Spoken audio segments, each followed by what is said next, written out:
히스기야 왕에 대한 이제 마지막 장입니다.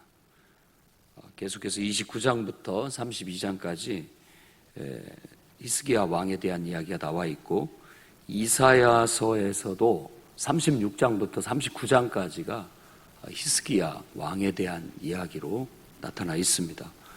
그리고 또 열왕기 하에서도 18장에서부터 20장까지, 아무튼 히스기야 왕에 대해서 굉장히 긍정적으로 훌륭한 왕으로 거의 남북이 나눠졌다가 이제 북왕국이 망하고, 그가 북왕국이 망한 지 6년 지나서 왕이 됩니다.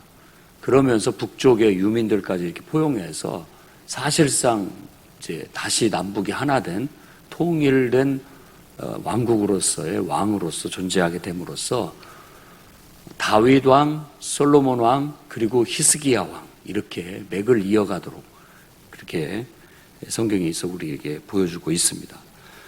특히 이사야서라든지 또 열왕기 하에서 그를 보여주는 이야기하고 이 역대 하에서 역대기에서 보여주는 거하고 조금 강조하는 부분이 다르니까 비교해서 읽어보는 것도 도움이 될 겁니다.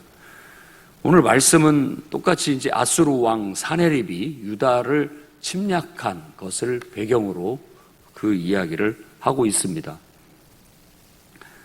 이제 그 사네립의 아버지 사르곤이라는 왕이, 아수르 왕이 북왕국을 멸망시킨 왕입니다. 이제 그의 아들 사네립입니다.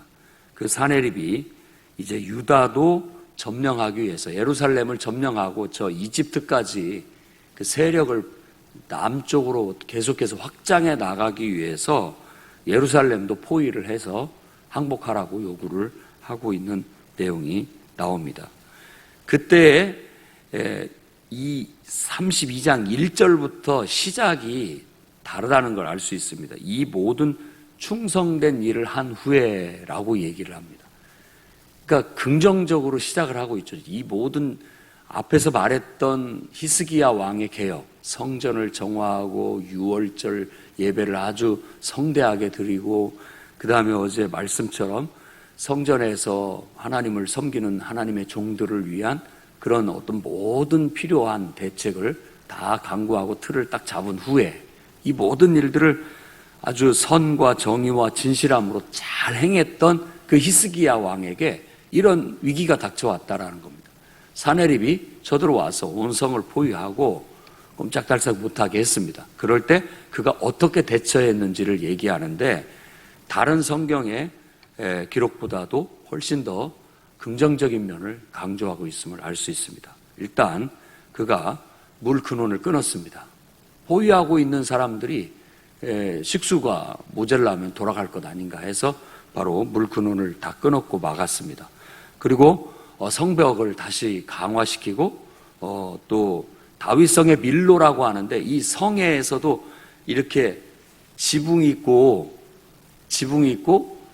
거기에서 이렇게 장군들 서가지고 적진들 바라보는 그런 걸 밀로라고 하는 겁니다. 그 밀로를 더 강화시켜서 아주 위상 있게 만들고, 또 방패나 무기들도 잘 정비를 하고, 이제 싸우려고 만반의 준비를 하면서 이 히스기야가 백성들 앞에 한 연설 7절부터 8절 말씀이 설교 한 편과 같은 내용입니다. 너희는 마음을 강하게 하고 담대히 하라. 아수르 왕과 그를 따른 무리들이 그들을 두려워하지 말아라.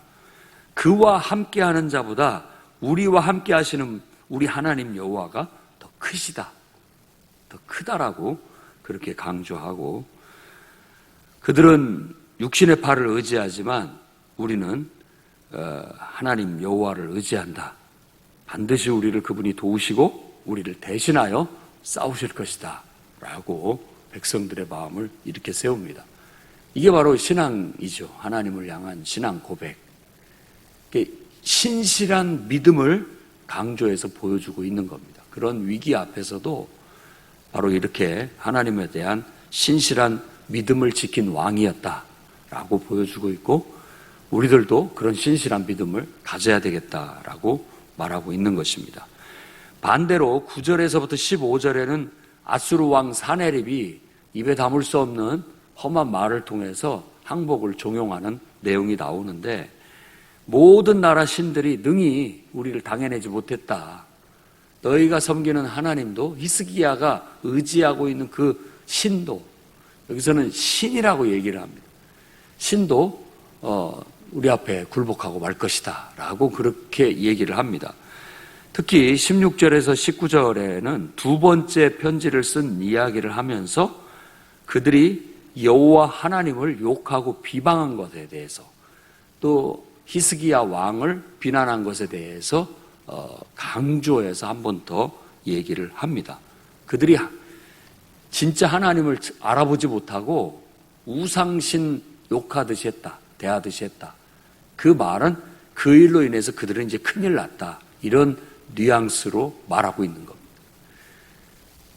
똑같은 신으로 생각한 거예요. 우상신. 세상에 다른 민족들이, 자기들이 정복했던 다른 민족의 우상신이나 똑같이 여호와 하나님을 생각했다가 이제 큰일을 당하게 될 것이다 라는 걸 보여주고 있는 겁니다. 그래서 20절에서부터 23절에 히스기야가 그 참담한 말을 듣고 이사야 선지자와 함께 기도했다라고 얘기합니다. 그러니까 이런 부분들 자세히 보면 그 내용들이 다른 열왕기 하나, 그 다음에 이사야서 36장, 37장을 보면은 히스기야의 다른 모습도 나타나지만 여기서는 철저히 하나님 앞에 기도하는 거예요. 그러니까 히스기야가 주가 돼가지고 이사야 선지자한테 기도하자고 해서 기도한 것으로 얘기를 합니다.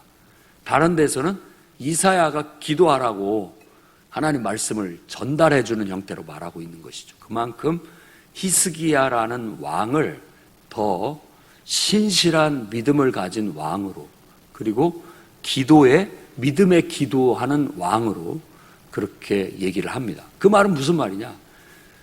우리도 신실한 믿음의 사람이 돼야 된다. 그리고 믿음으로 기도할 줄 아는 사람이 돼야 된다는 걸 강조하는 겁니다. 저와 여러분은 늘 얘기하지만 왕입니다. 다 주도적으로 자기 삶을 사는 어떤 의미에서 왕입니다. 그러나 우리가 신앙을 가졌을 때는 하나님께서 나를 왕으로 세워주셨다라는 청지기 의식을 갖는 겁니다. 그분이야말로 진정한 의미에서 왕이고 나는 그 왕을 대리하는 왕일 뿐이다 라는 의식을 가졌을 때 우리가 신실하고 진정한 왕다운 왕이 되고 참으로 능력다운 능력을 발휘할 수 있는 그런 상태가 되는 것이다 라고 깨우쳐 주는 거예요. 그래서 그가 그렇게 기도했을 때 하나님이 천사를 보내서 그들을 멸하셨다. 하룻밤에 18만 5천 명을 멸하셨다라고 그렇게 말합니다. 그러자 그가 낯이 뜨거워서 돌아가게 되었고, 그가 돌아가 신전에 들어갔을 때 자기가 낳은 자식들에 의해서 반란을 통하여 죽임을 당하고 말았다. 비참한 최후가 결국은 그가 하나님을 욕하고 비난한 데서부터 비롯됐다라고 성경이 소개하고 설명을 해석하고 있다라는 것이 중요합니다. 그래서 이 일로 인하여 모든 나라에 히스기야가 명성을 얻게 됐다라는, 모든 사람들의 눈에 존귀하게 여겨졌다라는 말은 명성을 얻게 됐다는, 이야, 뭔 일이야, 세상에 어떻게 저럴 수가 있지? 라는 거예요. 거의 99.9%가 다 예루살렘이 이제 끝장났다, 히스기야는 끝났다라고 생각을 했는데 기사회생을 한 거예요. 그러니까 모든 사람들이 봤을 때는 이게 도대체 무슨 일이냐, 이걸 이적으로 본 겁니다. 기적이 일어난 거죠. 특별한 일이 일어났다, 대단하다라고 생각을 하게 됐고, 아수르는 이 무렵부터 시작해서 서서히 이제 세력이 약화되기 시작하면서 바벨론이 득세하게 되게 되는 것입니다. 그 다음에 24절에서 26절에 히스기야의 병과 교만에 대한 이야기를 합니다. 다른 열왕기하고 이사야서에서는 이 부분을 굉장히 자세하게 얘기를 하죠. 그런데 여기는 그냥 훌쩍 넘어갑니다. 그냥 한 구절, 두 구절로 그냥 쓱 넘어가는 거예요. 이런 것들을 굉장히 그의 부족한 점을 이렇게 허물은 살짝 덮으면서 강조하고자 하는 바를 더 강조하고 있는 거죠. 히스기야 병들었다라는 거, 그리고 그가 기도했다라는 내용은 다 나옵니다. 그래서 하나님께서 응답해 주셨고 이적을 통해서 나음을 얻었다. 이사야 38장에서도 그 부분을 잘 다루고 있고 또 열왕기하에서도 그 내용을 자세하게 얘기하고 있죠.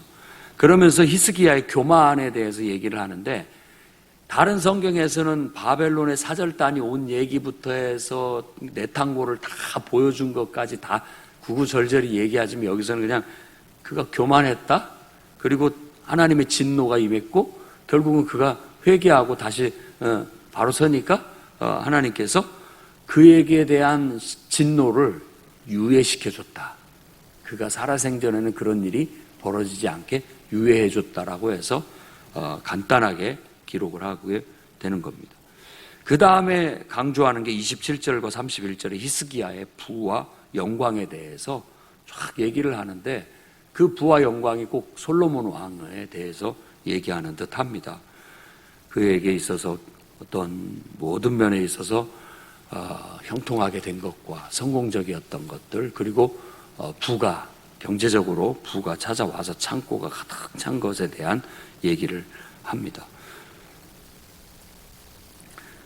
그리고 난 다음에 바벨론 사절단에 대한 간단한 얘기를 하면서 그걸 해석하고 있는데, 이런 부분들이 이 역대기를 이해할 때 아주 중요한 부분이라고 할 수 있습니다. 31절에 보면 바벨론 방백들이 히스기야에게 사신을 보내어 그 땅에서 나타난 이적을 물을 때에 하나님이 히스기야를 떠나시고 그의 심중에 있는 것을 다 알고자 하사 시험하셨더라. 그러니까 바벨론 사절단이 온 것에 대해서 다시 한번 언급을 하면서 그 부분을 이런 식으로 봤다는 거예요. 하나님이 시험하셨다. 그러면 역대기 전체적으로 쭉 봤을 때 뭘 시험했느냐? 항상 앞에 왕들도 쭉 얘기를 했지만 이방 세력들, 다른 나라를 의지하느냐, 하나님을 의지하느냐, 다른 힘을 의지하느냐, 하나님을 의지하느냐를 시험하는 거예요. 그러니까 지금 히스기야 왕에게 있어서도 바벨론을 의지하여 아수르를 물리치고자 하는 그런 시험이 있었다라는 걸 보여주는 겁니다.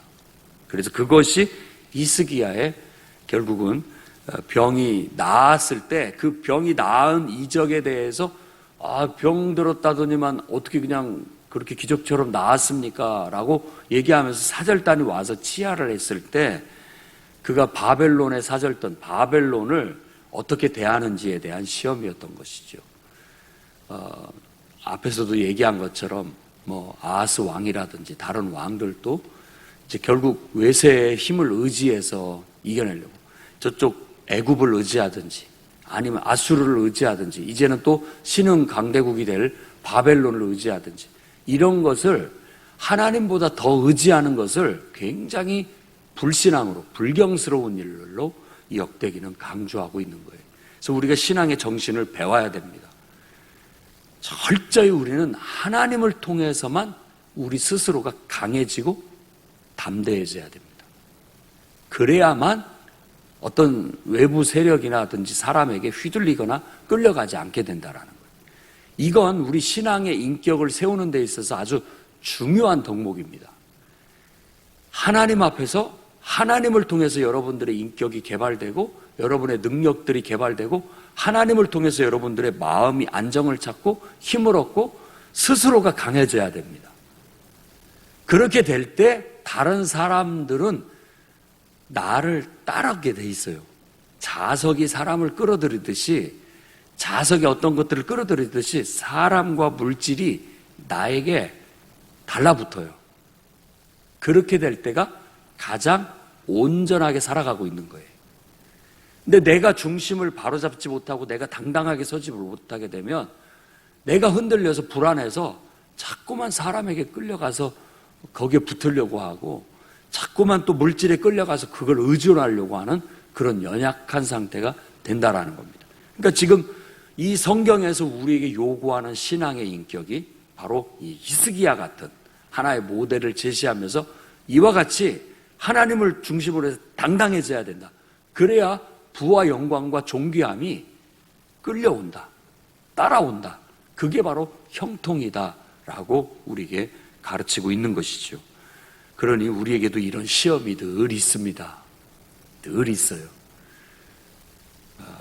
이사야는 그의 성경에 바로 38장 39장에 이 히스기야 왕의 죽음, 그리고 그 앞에서 기도했을 때 15년 연장된 것에 대해서 그 히스기야의 운명과 이스라엘의 운명을 같이 중복적으로 해석해서 보여줍니다. 지금 병들어 죽을 병이 걸린 히스기야가 이스라엘의 운명이에요. 그런데 기도해서 15년 생명이 연장된 것이 하나님께서 이스라엘에게 베푸신 은혜였던 것이죠. 그와 같이 회생될 것이다라는 거예요. 근데 오늘 이 역대기 말씀에서는 이 다윗도 메시아적인 인물이고 솔로몬도 메시아를 예표하는 인물이고 이 히스기야도 메시아를 예표하는 인물로 보여주는 겁니다. 아수르 사네립이 와서 그를 비난하고 욕하고 조롱한 것이 십자가에 달릴 예수 그리스도께서 비난과 조롱을 받는 것과 같은 겁니다.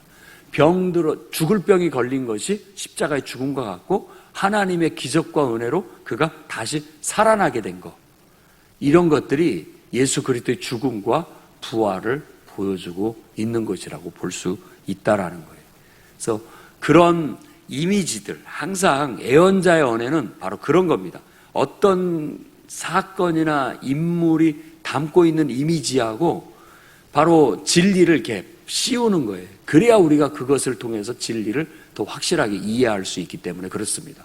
그래서 다윗 왕 속에 예수 그리스도를 살짝 겹쳐서 보이게 하고 솔로몬 왕을 통해서도 예수 그리스도의 모습을 싹 겹쳐서 보이게 하고 이 히스기야 왕의 모습을 통해서도 예수 그리스도의 죽음과 부활을 겹쳐서 보이게 함으로써 하나님은 언제든지 바로 그분의 정말 구원의 계획, 메시아 예수 그리스도를 항상 보여주고 있는 겁니다. 여러분의 인생의 사건과 경험과 삶 속에서도 문득문득 우리는 예수 그리스도의 나타남을 보는 겁니다. 여러분의 모습 속에서도 여러분이 함께 신앙생활을 하는 주변의 믿음의 동료들 모습 속에서도 얼핏 그 속에 예수님이 보이는 거예요. 살짝씩. 그런 게 그게 바로 은혜고 서로가 서로에게 그와 같은 긍정적인 역할을 해서 믿음을 독려하고 바르게 함과 책망과 경계를 줌으로써 서로가 성장하고 성숙돼 나아갈 수 있게 한 겁니다. 오늘도 히스기야 왕의 마지막 모습을 보면서 위기 앞에서도 항상 신실함을 잃지 말고 세상을 의지해서 흔들리기보다는 오직 하나님을 통해서 강해지고 굳건해져서 세상의 모든 사람과 물질이 여러분을 이렇게 중심으로 끌려올 수 있게 그렇게 살아서 존귀와 부와 명성이 여러분에게 항상 따를 수 있기를 바랍니다. 그래서 정말 인류가 하나님 앞에 도전하듯이 사내립이 도전한다 할지라도 결국은 십자가를 통해서 그 모든 것들을 다 깨뜨리시고 그들의 모든 교만을 깨뜨리시고 그들의 눈을 뜨게 하시사 하나님께 돌아오게 한 것처럼 저와 여러분의 삶을 통해서도 정말 세상 속에 하나님을 보여주고 그들이 그 하나님에 대하여 우리를 통해서 눈뜨고 주께로 돌아오는 역사가 있기를 주의 이름으로 축원합니다.